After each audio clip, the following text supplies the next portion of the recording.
자, 우리가 창세기 말씀을 통해서 함께 은혜를 나누고 있습니다. 계속 야곱의 삶에 대해서 우리가 쭉 이어가고 있는데, 야곱이 화가 잔뜩 나 있는 에서 형을 피해서 지금 도망가고 있는 상황이지, 어찌 보면. 그렇지만 또 아내를 얻기 위해서 어머니의 고향이었던 이제 하란 땅으로 들어가게 됩니다.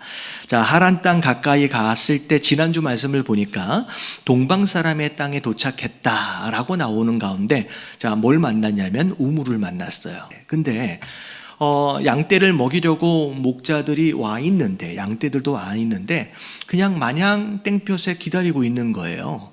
그래서 왜 그러냐 물어보니까, 목자들이 다 모이면 그때 같이 먹고 갑니다 라고 얘기를 하는 거죠. 자, 그때 야곱이 하는 얘기가 뭐냐면, 왜 그런 식으로 하느냐, 일찍 온 사람부터 그냥 먹고 가면 오래 기다릴 필요도 없이 오히려 더 낫지 않느냐 라고 얘기를 하는 가운데, 목자들은 또 아니래요. 우리가 원래 그렇게 해왔기 때문에 우리 방식대로 하는 게 맞대요.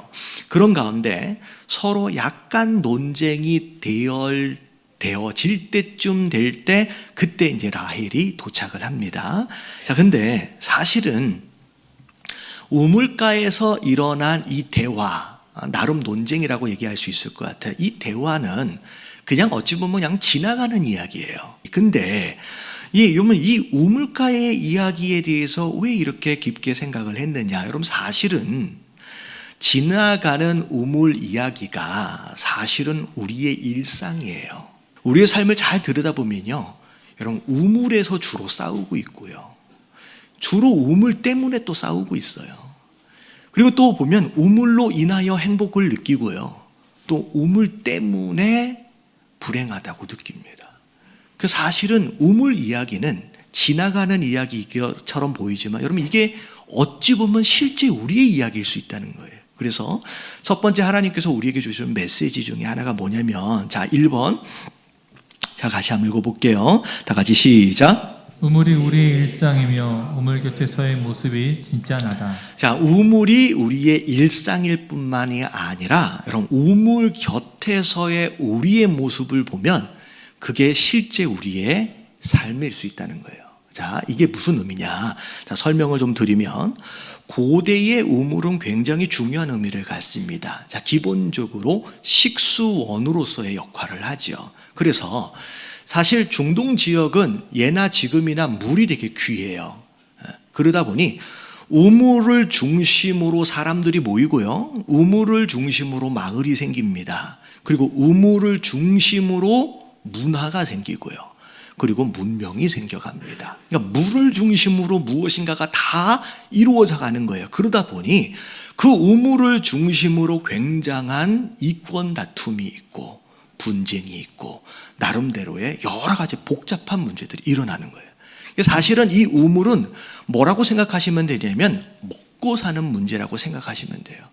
결국은 먹고 사는 문제를 중심으로 우리 인생들이 살아가거든요. 근데 우리가 잘 알아야 될 게 뭐냐면, 우물에서는 우리가 굉장히 이기적인 상태로 바뀝니다. 왜냐하면 먹고 사는 문제이기 때문에. 여러분, 먹고 사는 문제가 아닌 다른 상황 가운데서는 굉장히 여유로울 수 있어요. 있으면 좋고 없으면 할 수 없고. 근데 여러분, 우물처럼에 먹고 사는 문제를 딱 직면하면 되잖아요. 그때 우리의 본성이 나타납니다. 그때 우리의 믿음이 나타나는 거예요. 아무런 문제가 없을 땐 믿음이 되게 괜찮은 것 같아요. 근데 먹고 사는 문제가 딱 결부되어지는 순간, 그때 염려하고 두려워할 수밖에 없는 상황 속에서 그때 우리의 믿음이 드러나는 거예요. 그래서 자, 믿음에 관하여 얘기할 때 예수님은, 자, 마태복음 6장 31절 같이 한번 읽어볼게요. 다 같이 시작. 그러므로 염려하여 이르기를 무엇을 먹을까, 무엇을 마실까, 무엇을 입을까 하지 말라. 우리가 하고 있는 대부분의 근심과 걱정과 염려의 근원은 대부분 어디로부터예요? 무엇을 먹을까, 무엇을 마실까, 무엇을 입을까, 먹고 사는 문제예요. 근데 하나님께서는 그 먹고 사는 문제에 대해서 하나님 뭐라고 말씀하시느냐? 베드로전서 5장 7절 같이 한번 읽어볼게요. 다 같이 시작. 너희 염려를 다 주께 맡기라. 이는 그가 너희를 돌보심이라. 자, 하고 있는 염려에 대하여 자, 뭐 하라고 말씀하시냐면 다 주님께 뭐 하래요? 맡기래요. 여러분 이 맡기라고 하는 단어를 영어로 뭐라 그럴까? 여러분 영어를 찾아보니까 캐스팅이라고 하는 단어를 썼더라고요. 자, 맡긴다라고 하는 단어를 영어로 뭐라고요? 네, 캐스팅이라고 하는 단어. 여러분 이 캐스팅은 마치 낚싯대에 낚싯줄에 매달린 그 무엇인가를 탁 던지는 것처럼 하나님께 뭐 하라는 얘기냐면 던져놓으라는 얘기예요. 던져놓으라. 이제 더 이상 내 것이 아닌 것처럼 이제 하나님 것처럼 캐스팅하라는 얘기예요. 근데 자, 하나님께 내 짐을 딱 맡겨놓으면요. 그때 하나님은 뭐 하신다고 나오냐면 돌보신대요. 이 돌보심을 영어로 케어링이라고 나와요. 그러니까 이렇게 생각하시면 돼요. 캐스팅하면 하나님 뭐 하신다? 케어링 하신다. 여러분 그 하나님의 돌보심은 우리가 캐스팅 할 때 경험하게 되는 줄로 믿습니다. 그래서 하나님은 우리가 맡긴 것만큼 책임져 가시더라는 거예요. 여러분 이 우물의 문제, 먹고 사는 문제, 그 앞에서의 염려가 있고 두려움이 있어도 여러분 하나님께 캐스팅 하심으로 말미암아 돌보심을 경험하시는 저와 여러분들 되시길 주님의 이름으로 축원합니다. 자, 두 번째 2번 같이 한번 읽어볼게요. 다 같이 시작. 사랑은 모든 것을 이기는 힘이 있다. 자, 모든 일에는 마음이 중요해요. 자, 이 마음이 중요하다는 얘기를 자, 어디서 좀 생각해 볼 수 있냐면 이게 가게에 가보면 이게 사장님들이 있고 또 직원들이 있잖아요. 근데 50대 사장님은 지치지 않는데 20대 직원들은 쉽게 지쳐요. 자, 뭐가 달라요? 마음이 달라요. 마음이 다르면 전혀 상황이 달라집니다. 특별히 내 두 번째 내용은 사랑에 관해서 함께 말씀을 나눌 텐데 사랑하는 마음은 진짜 어떻게 보면 그 사람을 완전히 다른 사람으로 만들어 놓기도 하더라는 거죠. 자, 네 가지를 좀 말씀을 드릴게요. 자, 말씀을 보면 자, 야곱과 목자들이 서로 논쟁이 될 것 같은 딱 그 찰나에 라헬이 등장을 합니다.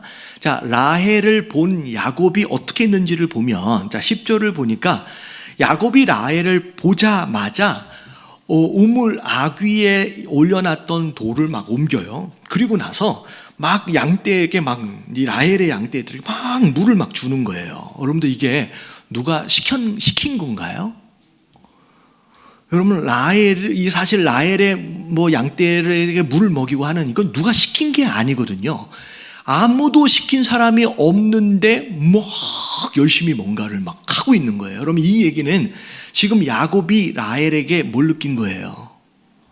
여러분 첫눈에 반한 거예요. 딱 보자마자 우와 너무 이쁜데. 그러니까 한 마음에 그냥 꽂힌 거예요. 그냥 너무 사랑을. 여러분 사랑하면요 무슨 일이 벌어지냐면 1번 같이 한번 읽어볼게요. 시작. 사랑하면 시키지도 않은 일도 먼저 나서서 열심히 한다. 네. 이게 보면 시키지도 않았는데 막 열심히 하는 사람이 있어요. 여러분 이거는 뭐 때문에 그러냐면요. 여러분 사랑하기 때문이에요. 여러분 이걸 잘 이해하려면 여러분들 이게 결혼하기 전에 연애할 때를 좀 생각하시면 돼요. 연애할 때 기억나시죠? 너무 오래돼서 기억이 안 나요. 연애할 때를 딱 생각하면 맞아 내가 그때 지금도 동일하겠지만 할렐루야.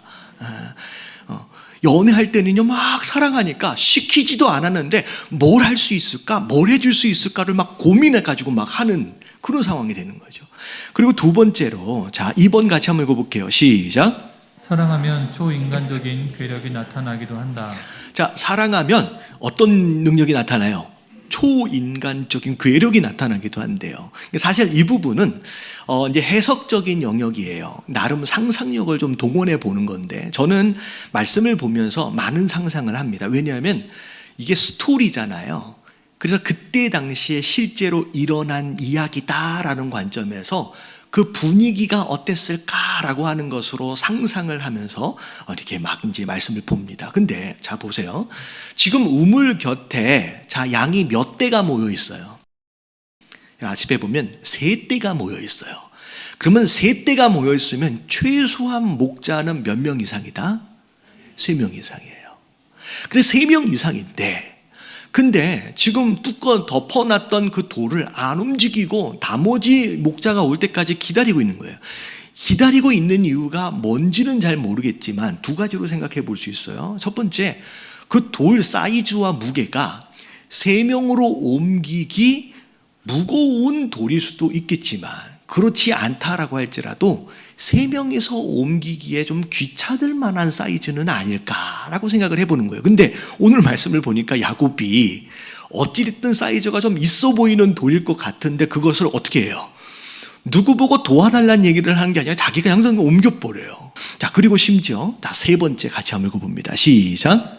사랑하는 인내의 힘이다. 자, 외삼촌 라반이 얘기하는 거예요. 한 달 동안 있다 보니 이제 집에서 이런저런 일들을 거두들아 보니 야, 그냥 공짜로 일하면 좀 그러니까 너의 삭스를 좀 정하라. 공짜로 일하면 그러니까. 그러니까 라헬이 너무 마음에 들었는지 어찌 보면 이제 라반 외삼촌도 알았었던 것 같아요. 근데 서로 계약을 합니다. 이제 라헬을 주시면 자, 몇 년 동안 일하겠다.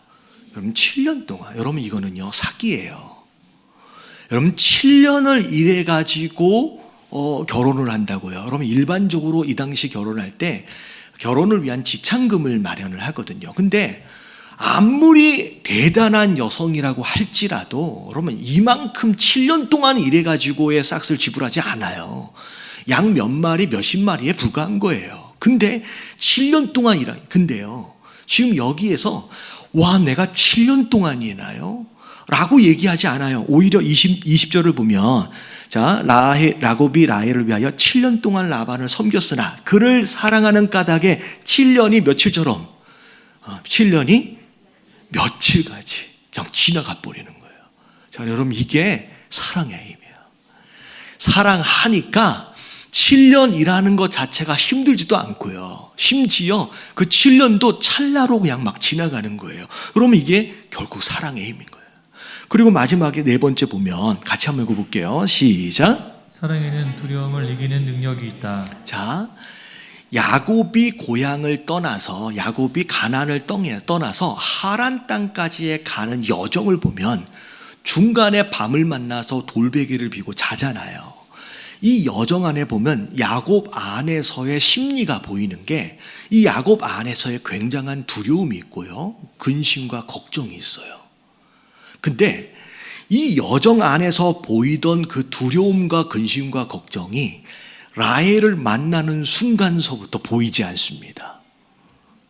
똑같은 상황인데 거기선 보이지가 않아요. 이유가 뭐냐면 야곱이 지금 라헬하고 뭐에 빠져버렸어요?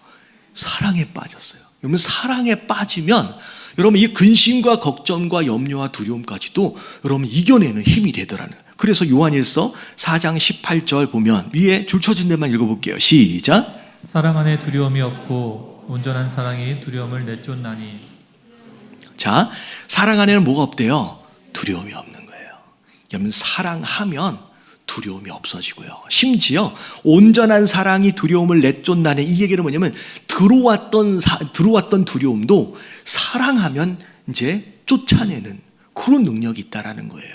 여러분 이게 결국은 야곱의 모습이고 결국은 야곱이 라헬을 사랑한 까닭에 결국은 라반과 함께하는 삶이 지금 견뎌져 가고 있더라는 거죠. 그래서 여러분 일을 쉽게 하는 방법이 있어요. 자, 어떻게 하면 되냐면 여러분 사랑으로 하시길 주님의 이름으로 축원합니다.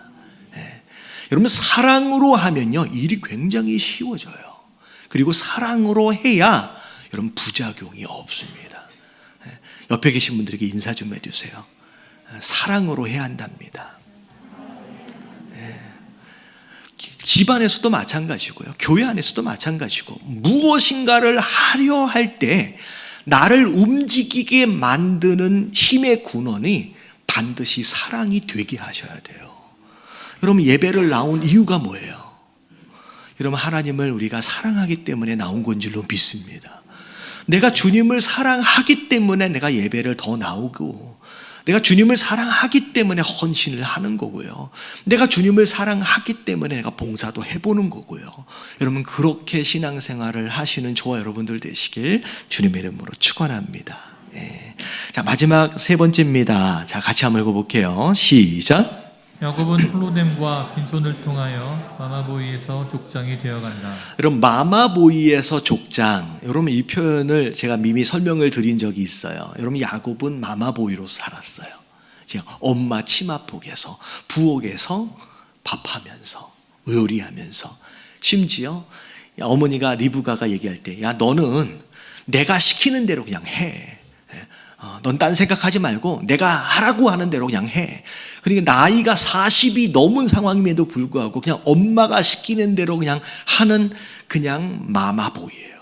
근데 여러분 하나님께서는 이 야곱을 이스라엘이라고 하는 나라를 위해서 족장으로 세워갈 계획을 가지고 계시는 거예요. 그래서 마마보이가 족장이 되도록을 위해서 자 가장 먼저 하셨던 게 뭐냐면 홀로됨을 허락하십니다. 마마보이니까 누구와 끊어내셔야 돼요? 엄마랑 끊어내야 되는 거예요. 그래서 억지로, 어떻게 보면 어머니 고향으로 왔는데 사실은 어머니랑 끊어내는 거예요. 마마보이가 이제 아니게끔 엄마를 딱 끊어내는 것부터 시작을 합니다. 그리고 나서 그 다음 빈손에 대한 내용인데, 이게 뭐냐면 자 야곱이 라헬에 몰고 온 양들을 다 먹였어요. 그리고 나서 막 감정에 북받쳐가지고 이 라헬을 이제 끌어안고 지금 웁니다. 울면서 얘기하는 거예요. 내가 누구다 여차저차 얘기를 하니까 라헬이 듣고 아 우리 친척이네, 우리 집안 사람이네, 그 얘기를 듣고 라반 자기 아버지한테로 막 달려가는 거예요. 그래서 아 우리 친척 누구 아들이 왔다라고 얘기를 하니까 이게 지금 라반이 그 얘기를 듣자마자 13절에 보니까 그의 생질 야곱의 소식을 듣고 뭐 했대요? 달려와서 그를 영접하고 안고 입을 맞추고 자기 집으로 인도하여 들었대요. 막 달려온 이 라반의 모습을 딱 제가 읽는 순간 어떤 장면이 떠올랐냐면 수십여 년 전 아브라함이 늙은 종을 보냈을 때 그때 우물에서 리브가를 만나잖아요. 여러분 리브가는 라반의 여동생이에요. 근데 이 리브가를 만났을 때 그 늙은 종이 리브가에게 굉장히 귀한 선물들을 줍니다. 막 주렁주렁 막. 그 주렁주렁 매달고 리브가가 집에 갔더니 매달려 있는 이 모습을 본 라반이 자, 이 늙은 종에게 어떻게 했어요? 막 달려가가지고 막 환영하고 모셔드리잖아요. 여러분 우리가 알다시피 라반은 뒤의 스토리에서 우리가 발견할 수 있다시피 물질 앞에 굉장히 속물입니다. 근데 한참 얘기를 들어보니 자기한테 줄 게 있어요 없어요? 지금 야곱이 완전히 빈털털인 거예요. 함께 온 자도 없어요 지금. 완전히 빈털털이. 그래서 14절에 라반이 이르되 이야기 다 들은 다음에 너는 참으로 내 혈육이로다 라고 하는 이 표현 자체가 느낌이 어떤 느낌이냐면 야 너는 내 참 혈육이야 이런 느낌이 아니라 빈털털이로 벗겨 먹을 거 하나도 없는 상태에서 온 야곱을 그래도 내가 챙길 수밖에 없다라고 하는 그 마음으로 그래 내가 또 챙겨야지 라고 하는 그런 느낌. 여러분 이 상황이 이해되어지시죠? 진짜 야곱은 이 라반 집에서 천덕꾸러기처럼 들어간 거예요. 아무것도 가진 것이 없이 그래 너는 몸으로라도 때워 이 상황이 된 거예요.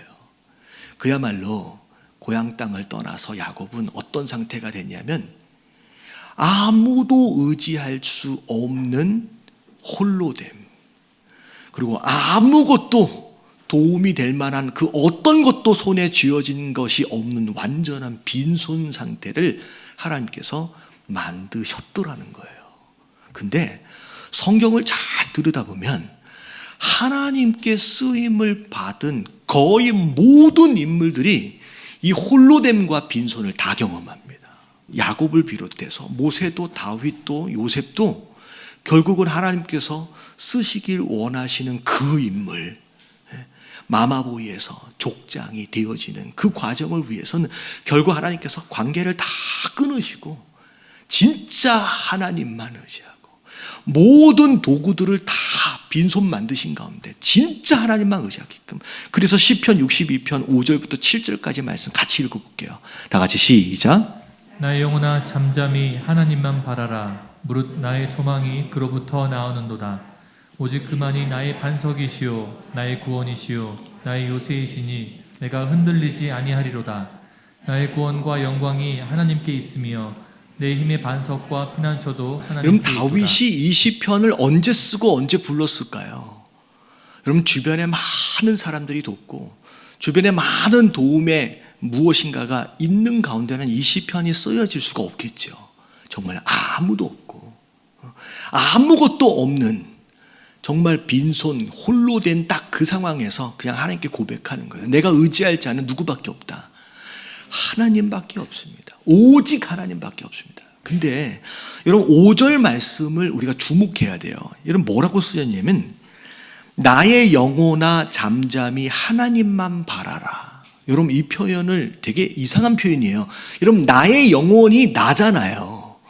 내가 뭐라고 얘기하냐면 나의 영혼한테 명령을 하는 거예요. 여러분, 이 시편의 이 표현 안에서 우리가 뭘 발견할 수 있냐면 다윗의 고뇌를 볼 수 있는 거예요. 고뇌.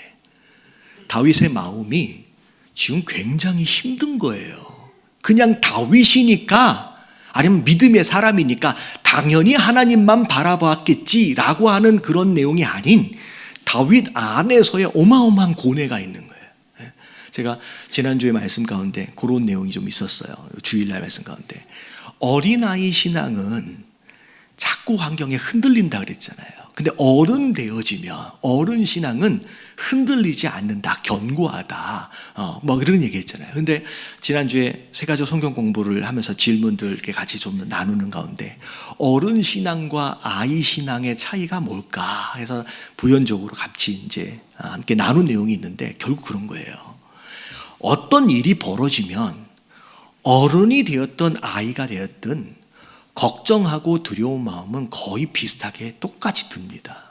두려워하지 않는 게 아니라 걱정하지 않는 게 아니에요. 그럼 오히려 아이라고 했을 경우에는 일어난 이 사건과 이 문제에 대하여 제대로 모르기 때문에 오히려 두려움이 덜할 수 있어요. 근데 오히려 어른은 내가 보고 있는 이 문제가 얼마나 큰 문제인지를 더 잘 알기 때문에 더 걱정할 수밖에 없고 더 두려울 수밖에 없어요. 근데 어른과 아이의 차이는 뭐냐면 아이는 그 두려운 마음 가운데 그걸 표현해요. 그리고 거기서 무너져요. 거기서 넘어져 버려요. 그게 아이예요. 근데 어른은 똑같이 두려움이 있고 더 큰 두려움과 더 큰 걱정거리가 있다라고 할지라도 거기서 표현하지 않는 거예요. 거기서 넘어져 버리지 않는 거예요. 거기서 서 갈 수 있는 방법을 찾는 자가 바로 어른인 줄로 믿습니다. 마찬가지예요. 다윗도 믿음이 있다 하여서, 어른이다 하여서 어떤 근심과 걱정이 없는 게 아니더라는 거예요. 동일하게 느껴요. 걱정이 되고 근심이 되고요. 두려움이 있고요. 근데 그 두려움 가운데 내 마음이 잘 안 잡아지는 거예요. 이 두려운 마음들이 흔들리는데 이게 안 잡아지는 거예요. 그러니까 뭐라고 하느냐면 내 영혼아, 너 정신 차려. 너 여기서만 넘어지면 안 돼. 라고 얘기를 하면서 뭐라고 그래요? 잠잠히 하나님만 바라봐야지 라고 자기가 자기 영혼한테 명령하는 거예요. 여러분, 이렇게까지라도 해가지고 여러분 세워져 가면 여러분 이기는 줄로 믿습니다. 여러분, 어른은 두려움을 느끼지 않는 자가 어른이 아니더라는 거예요. 다윗이 그 가운데 오직 하나님만 내가 바라보자, 오직 하나님만 의지하라 라고 하는 마음을 갖게 되는 거예요. 여러분, 하나님께서 야곱에게 모든 관계를 끊어버리시고 진짜 빈 털털이 빈손을 만드시는 이유는, 자, 이제 더 이상 마마보이가 아니라 이제 족장다운 자가 되어라 라는 하나님의 음성이에요. 여러분, 깨달아지시는 좋아요 여러분들 되시길 주님의 이름으로 축원합니다.